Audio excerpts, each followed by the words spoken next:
अस्सलाम वालेकुम स्टूडेंट्स। आज नेक्स्ट टॉपिक जो हमने डिस्कस करना है वो है टॉपिक 4.5 प्रिंसिपल ऑफ मोमेंट्स। ये प्रिंसिपल ऑफ मोमेंट्स क्या चीज़ है और हम इसको कहाँ पर इस्तेमाल करते हैं और इसकी क्या क्या इंपॉर्टेंस है, इसके बारे में हमने डिस्कस करना है।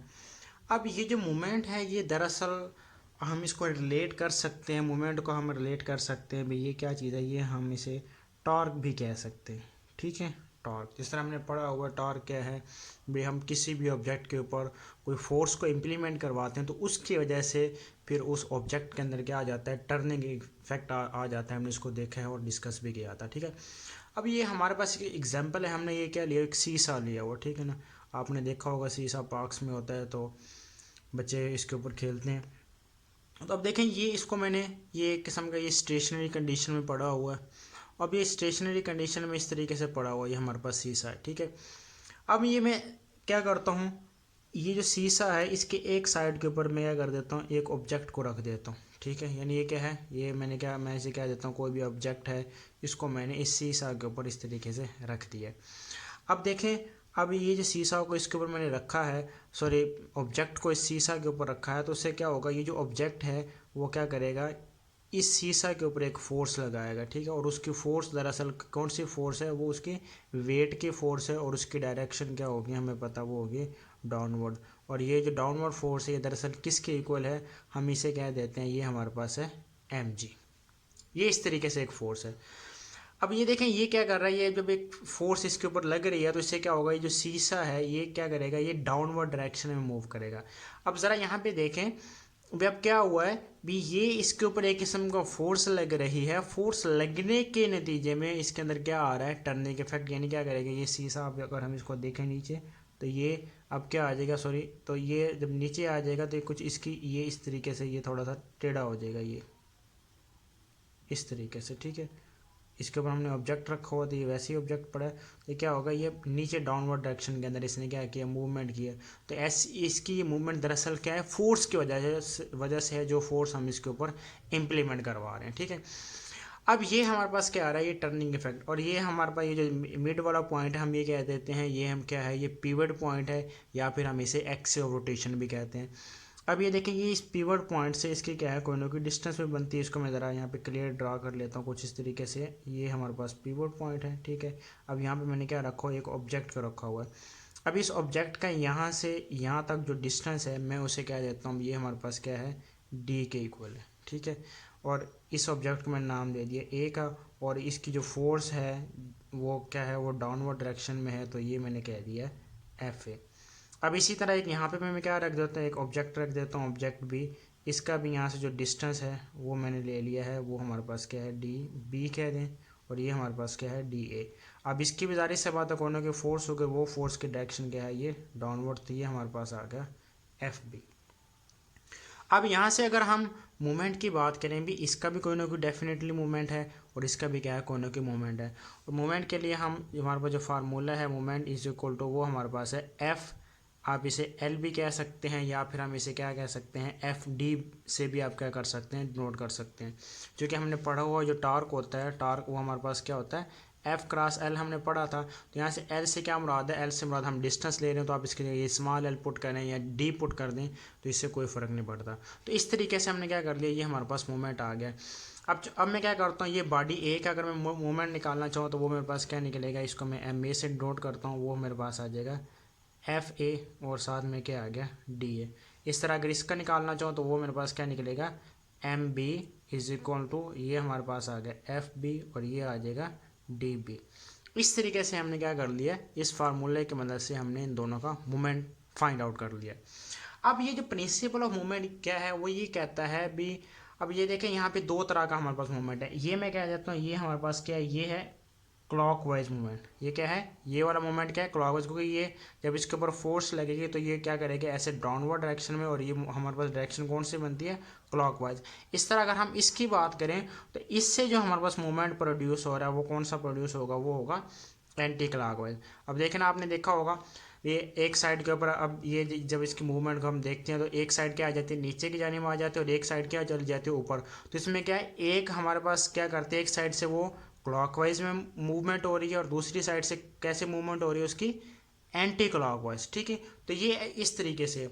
अब प्रिंसिपल ऑफ मोमेंट ये कहता है भी किसी भी ऑब्जेक्ट के ऊपर हमारे पास जो लगने वाला क्लॉकवाइज मूवमेंट और जो एंटी क्लॉकवाइज मूवमेंट है वो क्या होना चाहिए, वो इक्वल होना चाहिए। यानी अब अगर हम इसकी बात करें ए का मूवमेंट और इस बी का मूवमेंट, ये क्या है, ये इन दोनों का मूवमेंट हमारे पास क्या होना चाहिए, इक्वल होना चाहिए। और ये दोनों क्या कर दें, एक दूसरे को बैलेंस कर दें। क्या कर दें, एक दूसरे को। जब बैलेंस की बात करेंगे हम, बैलेंस की बात करते हैं हम यहाँ पे, बैलेंस भी आप इसे कह सकते हैं या फिर आप इसे क्या कह सकते हैं भी, इक्विलिब्रियम की कंडीशन में। जब बैलेंस की बात करेंगे, इक्विलिब्रियम की हम बात करेंगे, तो उसमें हमारे पास नो मूवमेंट होगी। यानी उस ऑब्जेक्ट की या बॉडी की जो मूवमेंट होगी वो क्या होगी, वो जीरो होगी। वो किस कंडीशन में आ जाएगा, वो हमारे पास स्टेशनरी कंडीशन में। जब भी एक बैलेंस की बात करेंगे इक्विलिब्रियम की, तो उसमें हमारा जो मूवमेंट होगी वो क्या होगी, जीरो होगी। यानी सिंपल क्या होगा, वो स्टेशनरी कंडीशन में।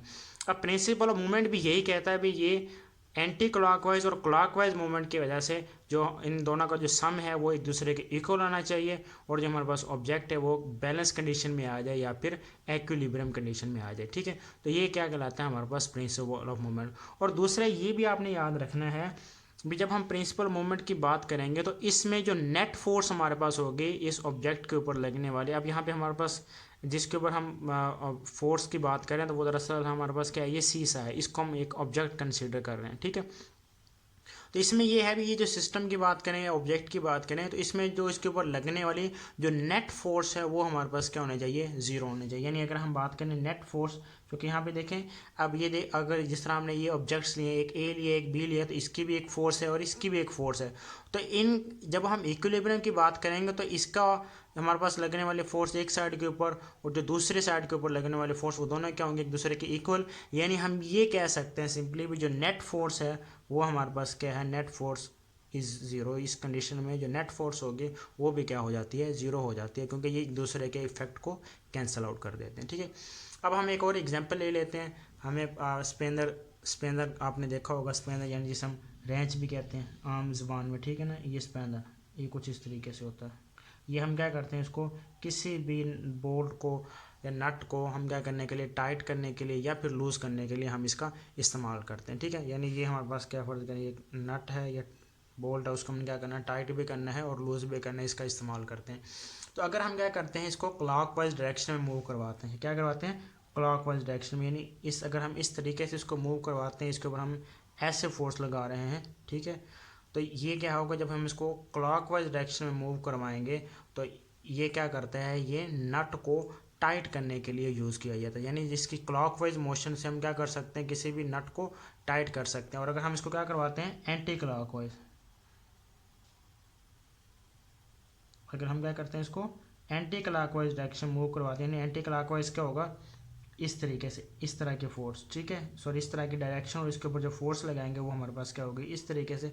तो ये जो एंटी क्लॉकवाइज अगर हम डायरेक्शन की बात करेंगे तो ये क्या करता है, नट को लूज़ करने के लिए इस्तेमाल किया जाता है, ठीक है। अब यहाँ पे दरअसल देखें, अब ये हमारे पास क्या है, ये line of action of force है, वो पॉइंट या वो लाइन जिसकी डायरेक्शन में, जिस लाइन के साथ हम क्या कर रहे हैं, फोर्स को इम्प्लीमेंट करवा रहे हैं, ठीक है। और दूसरा, अब यहाँ से यहाँ तक ये हमारे पास क्या बनता है, उसका मोमेंट आर्म, जिसको हमने नोट किया है एल से। तो यहाँ से देखिए, अब ये हमारे पास क्या आ रहा है, ये मोमेंट प्रोड्यूस हो रहा है। तो अगर हम बात करेंगे, अगर बॉडी कंप्लीटली हमारे पास क्या है, एक्विलिब्रियम में है, तो उससे क्या होगा, उसके ऊपर लगने वाला क्लॉकवाइज मूवमेंट और जो एंटी क्लॉकवाइज मूवमेंट है वो क्या होना चाहिए, एक दूसरे के बराबर होना चाहिए, या फिर हम ये कह सकते हैं उनका जो सम है वो क्या हो, एक दूसरे के बराबर है। और ओवरऑल जो इफेक्ट हो फोर्सेस का उस बॉडी के ऊपर लगने वाला, वो भी क्या होना चाहिए, जीरो के इक्वल होना चाहिए। ये स्टेटमेंट है प्रिंसिपल ऑफ मोमेंट्स की। A body is balanced if the sum of clockwise movement is equal to the sum of the anti clockwise movement. यानी हमारे पास क्या है, कोई भी बॉडी है, जिसम क्या होता है, वो बैलेंस हो जाता है या फिर इक्विलिब्रियम कंडीशन में आ जाता है जब उस बॉडी के ऊपर लगने वाला क्लॉकवाइज मूवमेंट का सम और जो एंटी क्लॉकवाइज मूवमेंट का जो सम है वो एक दूसरे के क्या हो, बराबर हो। और हम देखते हैं भी हमारे पास जो बॉडी है वो बैलेंस किस तरीके से हो सकता है। अभी हमने अभी देखा था, अभी एक कंडीशन में हमने देखा था भी, ये जो ऑब्जेक्ट्स हैं वो हमने एक सेम डिस्टेंस के ऊपर रखे हुए थे, ठीक है। हम ये कह देते हैं उनका जो डिस्टेंस भी सेम थी, और दूसरा हम ये भी कह देते हैं उनका जो वेट था वो भी एक दूसरे का क्या होता या ऑलमोस्ट एक दूसरे के इक्वल था। अब हम थोड़ी सी कंडीशन डिफरेंट लेते हैं अभी। अब ये इस तरीके से हमारे पास क्या है, ये शीशा है, हमने ऑब्जेक्ट रखे हुए हैं। अब देखें एक ऑब्जेक्ट को मैंने इधर रखा हुआ है और एक ऑब्जेक्ट को मैंने ये जो पिवट पॉइंट है उसके नज़दीक, यानी एक ऑब्जेक्ट को मैंने पिवट पॉइंट से लार्जर डिस्टेंस पे रखा हुआ है और एक को मैंने क्या रखा हुआ है, ये जो पिवट पॉइंट है इससे मैंने क्या है स्मॉलर डिस्टेंस से स्मॉलर डिस्टेंस पर रखा हुआ है। अब इससे मैं कहता हूँ भी ये भी क्या है, ये भी मेरे पास क्या है एक्विलिब्रियम कंडीशन में है, यानी कि ये भी क्या है बैलेंस है। अब इसमें बैलेंस में क्या होगा अभी, अब ये मैं कहता हूँ ऑब्जेक्ट ए है, ये बी है, इसकी डिस्टेंस क्या है डी बी है। अब ये देखें इसका मोमेंट आर्म क्या है ज़्यादा है और इसका मोमेंट आर्म क्या है कम है, तो इसमें जो मेन डिफरेंस आएगी भी कब हमारे पास जो बॉडीज़ के एक दूसरे के इक्वल आ जाएंगे वो यही होगा। भी मैं कहता हूँ भी इसके ऊपर जो इसकी जो लगने वाली फोर्स एफ ए है वो क्या है स्मॉलर है, और इसकी जो लगने वाली फोर्स एफ बी है वो क्या है ग्रेटर देन एफ वन है। इसमें मतलब क्या है भी इसका जो वेट है मैं कह देता हूँ वो क्या है वेट के वैल्यू क्या होगा कम है, यानी ये हमारे पास क्या है ये आ गया स्मॉल वेट, ठीक है।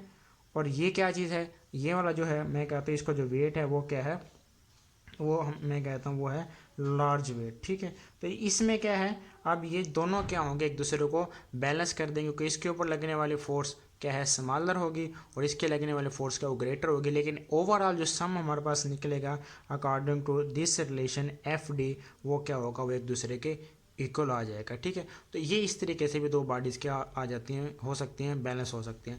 अगर आपने क्या करना है, अब जिस तरह ये दो बॉडीज़ दी गई हैं, फ़र्ज़ करें ये मैं कहता हूँ ये है मुझे दो बॉडीज़ दी गई हैं।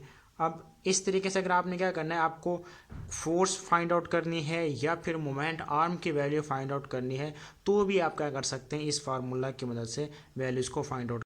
अब हम देखते हैं भी ये इस तरीके से ये एक ऑब्जेक्ट है, ये मैंने एक ये रखा हुआ यहाँ पर रखा हुआ और एक ऑब्जेक्ट मैंने क्या रखा हुआ है इधर रखा हुआ, ठीक है। अब मैं कहता हूँ ये जो ऑब्जेक्ट है, सॉरी इसको थोड़ा सा इधर ड्रा कर लेते हैं इस तरीके से, ठीक है। ये ऑब्जेक्ट भी है, मैं कहता हूँ लेट से इसका जो वेट है या इसकी जो लगने वाली फोर्स एफ है वो मैंने यहाँ पर ले लिया भी, वो हमारे पास क्या है वो है 10 न्यूटन, और इसकी जो लगने वाली फोर्स है वो हम ये कह देते हैं लेट से ये हमारे पास क्या है 20 न्यूटन है, ठीक है। कुछ इस तरीके से है, इसको हमने क्या करना है सिंप्लीफाई करना, और मैं कहता हूँ इसकी यहाँ से जो डिस्टेंस है हमें गिवन है वो मैं कहता हूँ वो हमें गिवन है यहाँ पर लेट से मैं कहता हूँ 20 सेंटीमीटर, और ये वाली जो डिस्टेंस है ये मैं कहता हूँ ये जो मोमेंट आर्म है ये हमने क्या करना है यहाँ से फाइंड आउट करना है। तो अब हमें पता है भी हमारे पास फार्मूला है क्या है मोमेंट आर्म का, और दूसरा प्रिंसिपल ऑफ मोमेंट ये कहता है भी जो क्लॉकवाइज मूवमेंट और जो एंटी क्लॉकवाइज मूवमेंट है उनको जो सम है वो एक दूसरे का क्या होना चाहिए इक्वल होना चाहिए। तो इसका जो मैं कहता हूँ जो मोमेंट आर्म हमारे पास निकलेगा इसका वो हमारे पास क्या है वो भी एफ डी है, यानी इसे एफ डी भी कह देते हैं एफ बी डी बी, और ये हमारे पास क्या है एफ ए और क्या होगा यहाँ से डी ए। अब इनका जो सम है वो दोनों का क्या है एक दूसरे के इक्वल है। अब यहाँ पे ज़रा वैल्यूज पुट करें, ये हमारे पास क्या है 10 मल्टीप्लाई बाई ये आ गया 20, ठीक है। और ये अब हमारे पास क्या है फोर्स तो हमें गिवन है वो कितनी है 20, लेकिन ये जो डिस्टेंस है उसको मैं यहाँ पे नोट करता हूँ एक्स, ये हमने क्या करना है फाइंड आउट करना है। तो अगर यहाँ से हम क्या करना चाहिए एक्स की वैल्यू को निकालना चाहे तो वो कैसे निकलेगी, अब ये देखें 20 को क्या कर देंगे ये मल्टीप्लाई हो रहा है तो इधर जाकर क्या हो जाएगा डिवाइड हो जाएगा 10/20 तो ये हमारे पास आएगा एक्स, तो यहाँ से हमारे पास आंसर क्या निकल आएगा 10 सेंटीमीटर। तो इस तरीके से हम क्या कर सकते हैं अननोन वैल्यू को प्रिंसिपल ऑफ मोमेंट की मदद से फाइंड आउट कर सकते हैं। अगर फ़र्ज़ करें आपको क्या आगे इनमें से अगर ये डिस्टेंस दी गई होती और हमने फोर्स को फाइंड आउट करना होता तो भी हम क्या कर सकते हैं इस फार्मूला की मदद से इस प्रिंसिपल की मदद से वैल्यू को इसलिए फाइंड आउट कर सकते हैं। इसी तरह के तरीके से अगर हमें ये डिस्टेंस फाइंड आउट करनी हो या ये वाली फोर्स फाइंड आउट करनी है तो भी हम क्या कर सकते हैं इजीली इस फार्मूला की मदद से फाइंड आउट कर सकते हैं, ठीक है। लेकिन और एट द एंड हमारे पास रिजल्ट यही निकलता है भी उनका जो सम है वो क्या होना चाहिए एक दूसरे के इक्वल होना चाहिए।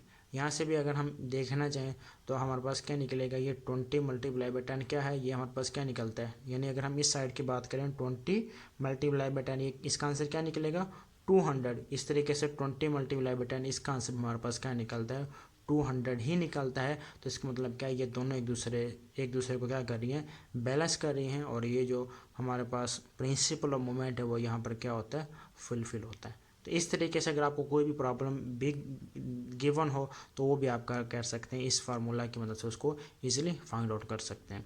वैसे ही अगर आपसे पूछा जाएगा पेपर पॉइंट ऑफ व्यू के हिसाब से तो ये जस्ट आपको इसकी जो डेफिनेशन है ये बहुत इंपॉर्टेंट है, ये अक्सर पूछी जाती है और इससे रेलिवेंट आपसे न्यूमेरिकल भी एमसीक्यूज़ में या फिर शॉर्ट क्वेश्चन में आपसे पूछा जा सकता है।